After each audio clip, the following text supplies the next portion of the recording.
Wisdom comes from the Word, and discernment comes from the Spirit.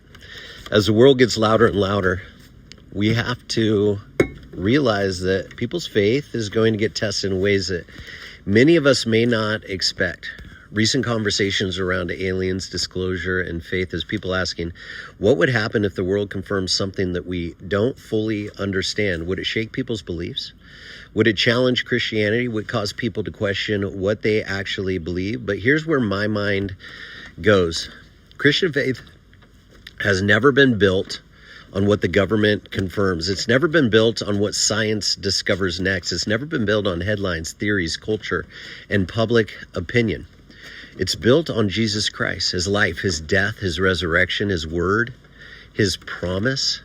And before we let any cultural movement shake us, we have to remember what the foundation actually is. There were prophecies that pointed to the coming of Christ long before Jesus walked the earth.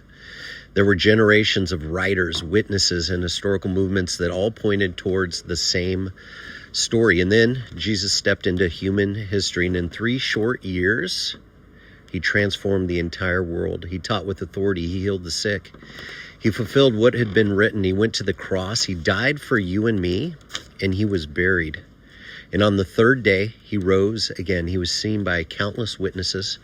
His followers went from fearful and scattered to bold enough to give their lives for what they had seen. And the message of the gospel continues to spread across the world even today, thousands of years later. So no, my faith is not fragile because of some new headline. It's not dependent on disclosure. It's not dependent on public opinion. It's not dependent on what the world says tomorrow, because no discovery can undo the cross. No theory can erase the resurrection. No cultural narrative can change the truth of God's word. And when I look at Revelation, when I look at the times that we're living in, when I look at the confusion, the noise, the deception, the acceleration of technology, and the blurring of what's real and what's not, I don't see a reason to run from faith. I see a reason to get close, because if you take the time to search it out for yourself, to ask, to seek, to knock, I believe that you'll begin to see the story very differently.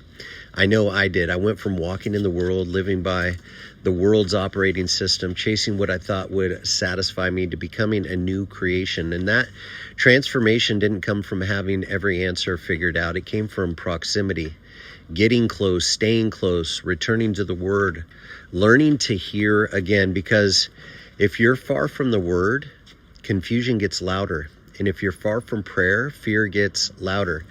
And if you're far from the Spirit, discernment gets weaker. In the world of AI, media, culture, technology, future discoveries may continue to blur the lines between what's real and what's not. We need less information. We need wisdom. We need discernment. We need clarity. We need proximity. 2 Corinthians 5:7 says, "For we walk by faith and not by sight." Hebrews 11:1 says, "Faith is the substance of things hoped for, the evidence of things not seen."